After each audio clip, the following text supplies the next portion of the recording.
Les Sagittaires, je sais pas si... Là, j'ai honte. En fait, depuis tout à l'heure, je suis en train de parler. Et en fait, ça n'a pas enregistré. Et ça me fout le seum. Donc, pour votre mois, en gros, je vous refais un résumé. Vous allez regagner en confiance en vous. Vous allez regagner de la force. Vous allez regagner de la luminosité. Les gens vont vous voir, vont vous admirer. Vous allez regarder une dernière fois en arrière pour aller vers la lumière. Vous êtes ambitieux, vous êtes déterminé. Vous avez réussi à reprendre le dessus, à reprendre soin de votre corps, à regagner de l'énergie, de la force et de la fierté et de l'estime de soi malgré le fait que vous soyez en fin de cycle pendant toute cette année et que voilà, ce d'épée commence à s'atténuer et on commence à se relever. Les blessures sont cicatrisées au niveau physique, mais maintenant, on va vers le renouveau. Ce que je voyais aussi, ce qui va vous faire défaut, ou ce sur quoi il va falloir faire des efforts, c'est le fait d'ouvrir son cœur. C'est le fait de partager, de proposer son aide. C'est le fait de penser aussi à l'autre, à son prochain. Ça va vous faire énormément de bien. Par exemple, de vous investir dans des œuvres caritatives. Parce que quand on vient de sortir des épreuves, qu'on vient d'être guéri, parfois on se dit, bah, j'ai réussi. Pourquoi les autres peuvent pas le faire? Parce que vous pouvez être dans une sorte d'incompréhension, dans le mode, mais pourquoi tu pleures? Mais on a ça, on a ça, on a ça. Pourquoi tu n'arrives pas à avoir cette possibilité? Enfin, je comprends pas pourquoi tu pleures, pourquoi pourquoi t'es trop sensible. Donc les personnes trop sensibles risquent de vous faire chier, clairement, parce que vous dites, mais attends, mais je comprends pas ton délire là. Et on vous dit d'accepter, de l'accepter et de justement d'éviter de juger trop durement les gens et d'être beaucoup plus diplomate et d'avoir beaucoup plus de compassion. Parce que oui, vous avez souffert, mais d'autres souffrent aussi. Et accepter que bah, tout peut pas, enfin voilà, qu'il y a des personnes, voilà, sur... c'est pas parce que vous brillez que tout le monde brille en fait. Voilà, d'accord. Beaucoup plus de compassion, on vous appelle. Peut-être que vous avez beaucoup donné dans l'ancien cycle et dans le nouveau cycle, vous voulez prendre. Et faites attention de ne pas de profiter de des gens plus faibles que vous. Parce que parfois vous êtes manipulateur et vous pouvez avoir ce côté en mode de toute façon je m'en fous, je prends ce que j'ai à prendre. En fait, le fait d'abuser en fait de la bonne foi des gens. Évitez d'abuser de la bonne foi des gens ou vraiment de par exemple trop profiter de quelqu'un, de trop solliciter quelqu'un qui va être trop gentil, qui va trop donner, qui va trop partager. Et ça, évitez parce que, voilà, votre cœur, il est pas non plus, il est un peu genre, crac, crac, crac. En fait, un peu dur comme la pierre, donc il faut faire attention à ça, d'accord. Donc beaucoup plus de compassion, voilà. Et là, ce que je disais, c'est qu'on passe du feu à l'eau. Donc vous êtes guéri au niveau physique de l'énergie, vous avez beaucoup plus d'énergie, beaucoup plus de niaque. Maintenant, il va falloir guérir vos blessures intérieures, vos blessures émotionnelles. Et ça va passer par l'énergie du moi, qui va être l'émerveillement au niveau de familial, l'entourage familial, clairement. Le fait de voir toutes vos bénédictions autour de vous et regarder autour de vous ce qui se passe. Regardez, vous allez voir avec émerveillement, enchantement, à quel point c'est comme si vous vous réveillez d'une longue hibernation et vous dites, waouh, le printemps, la renaissance, quoi. Et ça, c'est important, d'accord. Voilà, je vous résume tout ça comme ça et après, bon, bah nous, on continue, quoi. Les Sagittaires, j'avais ma mère qui m'appelle et donc voilà. Mais c'est pas grave. Voilà, ma mère m'appelait, donc voilà. Donc, on va voir votre énergie. Et voilà, donc comme je disais, 10 de coupe, 10 de coupe. En fait, on arrive à la fin d'un truc. Je pense que à la fin, cette énergie du 10 de coupe a été très forte pendant l'hiver, mais vraiment va se diluer de plus en plus jusqu'à la fin de l'année. Ça va être bien, hein. Franchement, je sens que bon, ça va mieux. Je suis contente. Allez, au niveau professionnel, la chance. Franchement, c'est la plus belle carte que vous puissiez tirer, hein. Et à un moment donné, il n'y a pas de commentaires, ça se passe de commentaires. Réussite, opportunité, proposition. Les gens vont connaître votre valeur parce que voilà, vous allez intéresser les gens. Les gens vont prendre conscience à quel point vous êtes fort. Donc voilà.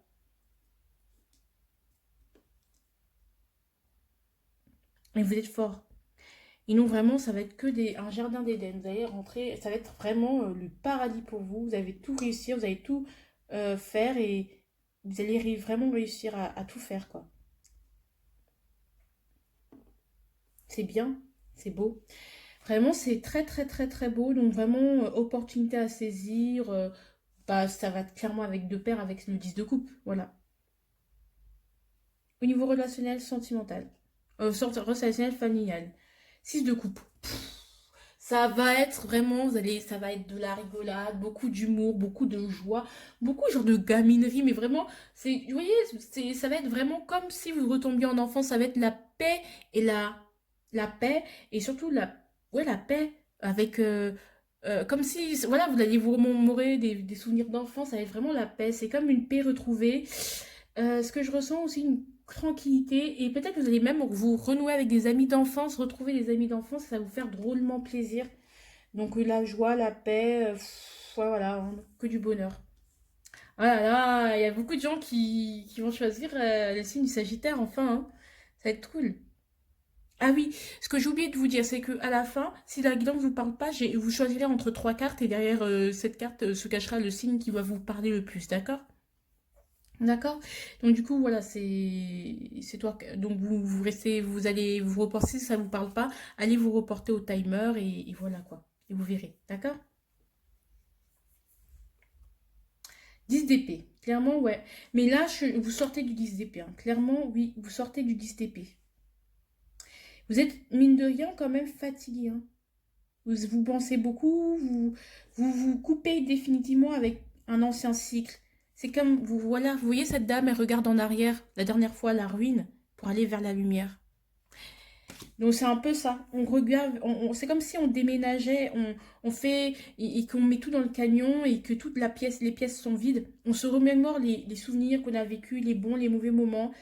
On dit merci aux roses et aux épines et on quitte quelque chose et boum et on va vers ce renouveau, on va vers ce soleil là. D'accord? Moi, je la ressens positivement. Voilà, donc le 10 d'épée, oui, ça veut dire qu'on tire un point final, c'est fini. C'est fini. S'il y a eu des épreuves, c'est fini. S'il y a eu des difficultés, c'est fini. Un manque de motivation, c'est fini. La maladie, il peut y avoir la maladie, c'est fini aussi. Où ça, vous êtes en convalescence, où on est en train de sortir. Après la maladie, allez voir vos médecins. Clairement, je suis pas médecin, voilà, et je tiens à vous dire, voilà, moi je vous dis les ressentis, voilà. Donc ça peut être ça aussi la fin d'un traitement, la fin, on sort, on est en convalescence, on se réveille, on se réanime. Ça peut être ça aussi. Ça peut être aussi la mort. Vous avez peut-être eu un deuil à faire, une perte que vous avez eue de quelqu'un, d'un être cher. Et du coup, on commence à évoluer, à passer à une autre phase de deuil. On continue son deuil, mais de manière où voilà, on dit au revoir pour la première, on dit au revoir en fait, clairement. On dit au revoir et merci pour tout. Et surtout, je regarde en avant.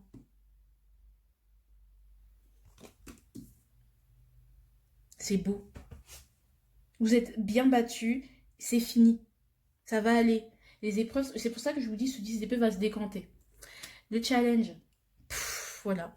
L'élan, vous avez de choix. Clairement, on a le knife, et là on a le page, séduisant, séduction, on a envie d'aller de l'avant, on a de l'élan, on veut se laisser diriger par son instinct, par ses pulsions, parce qu'on va vers ce dont on a envie, on est ambitieux, on a envie d'y aller, on a envie d'apprendre, on a envie d'apprendre et d'aller découvrir le monde. On a envie d'explorer, on a envie de s'approprier certaines choses, on a envie d'apprendre et on a envie de se former.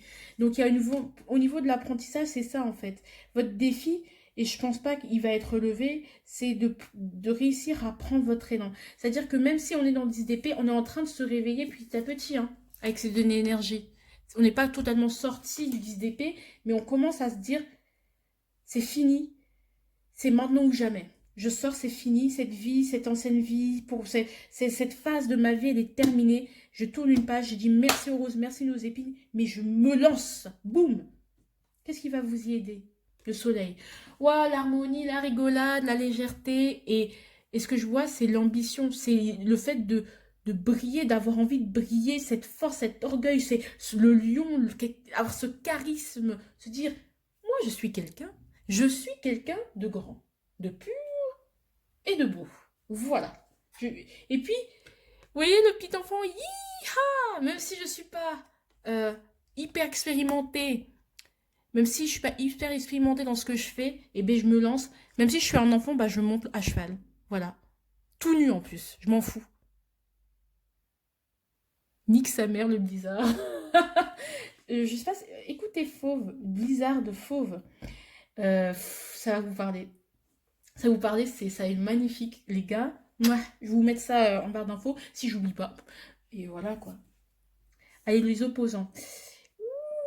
Alors, il peut y avoir quand même des événements résiduels, hein, des choses résiduelles qui ont du mal à partir, la roue de fortune est en train de tourner, mais elle tourne pas très vite. C'est à vous de, comme si c'était à vous d'accélérer le processus. Le processus est peut-être lent et peut-être, ouais, peut-être lent.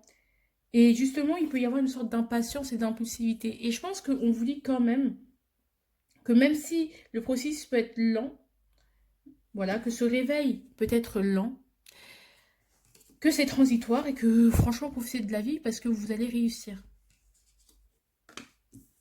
Cette roue de sortir aussi peut dire que vous devez faire tourner cette roue en votre sens. Vous devez faire en sorte que votre roue de fortune, que les choses vous sourient. Vous devez le faire. Vous devez, c'est primordial. D'accord? Aussi des changements d'humeur aussi. Des baisses de mood différents, après des ups, des downs, des ups, des downs. Et on vous dit de non, non, non, non, non, non, non. On tient bon, quoi. Allez, au niveau sentimental. Et pendant que je... Voilà. Tu es là et pourtant je me sens seule. Je ne suis pas prêt. Peut-être qu'on vous propose d'être en couple avec quelqu'un. Mais malheureusement, peut-être vous avez ce 10 TP correspond à une rupture amoureuse. Et que vous avez déjà commencé à être en couple ou à vous comporter comme un couple avec quelqu'un, et que vous vous rendez compte que même si cette personne est là, il y a des choses qui ne sont pas réglées avec vous-même, donc vous êtes un peu distant par rapport à la relation, donc vous vous sentez isolé même si vous êtes aimé, chéri, et vous êtes bien dans la relation. Et ça, on vous dit clairement, on vous montre que vous n'êtes pas prêt. Ça veut dire que vous n'êtes pas prêt à vous remettre en couple. Clairement, vous n'êtes pas prêt à vous restabiliser. Vous devez partir à l'aventure. Et je pense que le célibat aussi, c'est bien. Vous voyez ce que je veux dire? Profiter de la vie sans être en couple. Vous n'êtes pas encore prêt. Vous avez des choses encore à guérir émotionnellement. Il y a des choses encore à travailler émotionnellement. Donc, vous ne pouvez pas vous mettre en... Voilà. Donc, si vous vous sentez genre seul, isolé dans votre couple, que vous ne vous sentez pas trop bien, c'est peut-être que vous n'êtes pas prêt à quelque chose. Peut-être que soit vous n'êtes pas prêt à la relation, soit ça fait très longtemps que vous êtes ensemble et vous n'êtes pas prêt à franchir une étape de votre vie. Donc, peut-être avoir des enfants, s'installer ensemble. Ça peut être partir seul en vacances sans les parents ensemble. Ça peut être faire l'amour ensemble pour la première fois. Et vous n'êtes pas prêt. Voilà. Même si l'autre vous rassure, il vous dit mais non, t'inquiète, ça va aller, nan. Si vous avez ce sentiment-là, c'est que vous n'êtes pas prêt et écoutez-vous. Parce que sinon, ça va créer d'autres désordres émotionnels, d'accord? Voilà. Ou pas forcément la première fois, comme voilà, peut-être vous avez flirté avec quelqu'un et que voilà, cette personne vous séduit, mais en même temps, vous n'êtes pas assez en symbiose avec elle pour pouvoir coucher avec elle, par exemple. Je parle pas forcément de la première fois d'un petit adolescent, d'une adolescente. Je parle aussi de vraiment consommer une relation. Donc vraiment d'avoir des rapports charnels avec une personne qui vous séduit. Parce que vous n'êtes pas encore guéri au niveau du corps. Peut-être vous étiez victime d'un pervers narcissique ou d'une personne qui vous a beaucoup fait culpabiliser par rapport à votre corps. Donc vous devez vous-même renouer avec votre corps avant de continuer une vie sexuelle épanouie. Je peux avoir aussi, quand je parlais de maladie de convalescence, vous sortez d'une maladie longue et que votre corps, vous êtes dénutri, vous êtes resté beaucoup de temps en réanimation, ou je ne sais pas, des choses comme ça. Dénutri, votre corps, certes, il y a un regain d'énergie, d'accord? Mais voilà, il y a encore besoin de prendre soin de soi, de se chouchouter, de découvrir son environnement, de redécouvrir au niveau de son corps, que son corps soit plus... Voilà, c'est cicatrisé, mais il faut quand même lui laisser un temps de convalescence sans qu'il y ait une présence extérieure qui vienne de le perturber, voilà. Donc c'est pour ça que je vous dis ça, peut-être que vous étiez en couple, que vous êtes fatigué, que vous êtes très fatigué, et là vous vous remettez d'aplomb et que bon, sexuellement parlant, vous n'êtes pas prêt, vous n'êtes pas prêt à trop bouger, à trop sortir, vous êtes un peu seul parce que bon, ça fait longtemps que j'étais malade, donc j'ai été coupée de toi trop longtemps, donc voilà, donc ça veut dire que les choses doivent être travaillées, que je suis pas encore prêt ou prête à revivre comme avant. Et je pense qu'on vous dit que vous n'êtes pas prêt ou prête, c'est pas grave. En fait, c'est pas grave. Vous êtes en émerveillement, vous êtes en train de découvrir, de redécouvrir votre monde. Donc voilà. Donc ça me parle énormément de réanimation. Là. Arrêtez, ça couche du stage. Hein. Voilà. D'accord? Pour les célibataires, c'est tu es là, bah ouais, vous arrivez pas à vous. J'ai l'impression que vous avez trop d'attentes au niveau de l'amour, vous avez peur que ce soit trop beau pour être vrai, vous avez être inquiet, vous êtes anxieux, vous n'êtes pas comblé. Et tout simplement que si vous n'êtes pas comblé par vous-même, je sais que c'est chiant qu'on dise ça, mais vraiment pour vous en particulier, c'est que vous n'êtes pas prêt. C'est qu'il y a des choses à soigner encore. D'accord? Une ancienne relation notamment. Il peut y avoir des relations de pansement, donc faites attention à ça. Faites vraiment attention à ça. Parce que là, vous êtes en train de renaître, vous avez de très belles cartes et c'est pas le moment de tout gâcher de se mentir à soi-même. Allez. Consulte un professionnel. Oui, oui, oui. Consulte un professionnel. Moi, je dirais par rapport au deuil. Peut-être que votre deuil il peut être, non pas trop pathologique, mais voilà. Allez voir un médecin pour vous. Peut-être que vous sortez d'une période d'anorexie aussi, anorexie, obésité, et oui, il faut apprendre, ou vous avez fait un bypass, un bail comme ça, où vous vous êtes fait opérer, et là, votre corps, il a changé, donc il faut, oui, oui, oui, oui, oui, oui, il faut se réadapter à son environnement. Peut-être que vous étiez hospitalisé, et que là, vous rentrez chez vous, et que, voilà, vous redécouvrez votre monde, votre lieu. Faites des affirmations positives. Je pense que c'est pas le... Parce que les affirmations positives, elles vont vous tromper, vont vous biaiser. Donc ne le faites pas parce que c'est vraiment l'aide d'un professionnel dont vous avez besoin. Allume des bougies parfumées. Prendre soin de soi. Essayez de vous donner beaucoup de réactiver vos sens. Donc allez en nature, allez, partez découvrir des choses parce que ça va vraiment vous aider, d'accord? Allez. We've got the time to take the word and make it better than it ever was. That's what they said about us. You're tired now, lie down. I'll be waiting. C'est la même énergie du lion.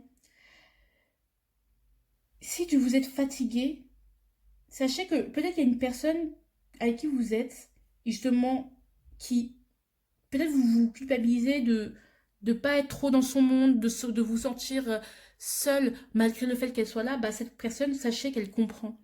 You're tired now, low down, I'll be waiting. Cette personne, si elle vous a aidé dans le deuil, si vous avez aidé dans la maladie, vous inquiétez pas, dans la convalescence, pour elle c'est du gâteau, bien sûr elle attendra que vous soyez prête.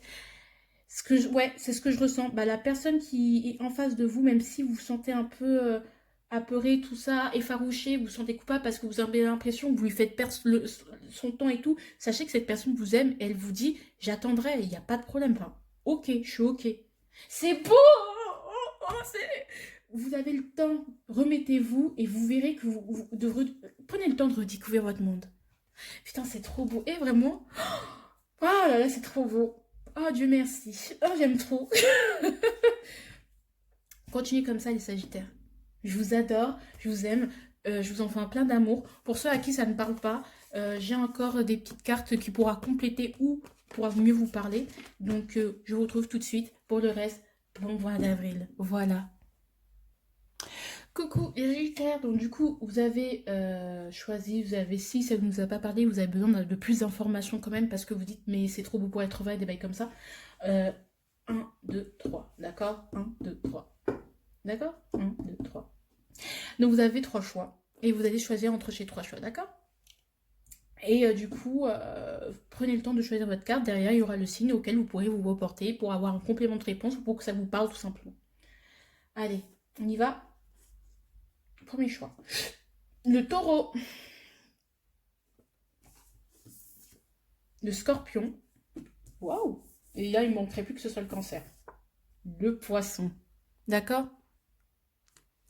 Donc, premier choix, ce sera le taureau qui vous parlera. Deuxième choix, ce sera le scorpion. Et troisième choix, ce sera le poisson. D'accord? Bon, moi, je vous souhaite un bon mois d'avril et je vous fais de gros bisous. Bisous!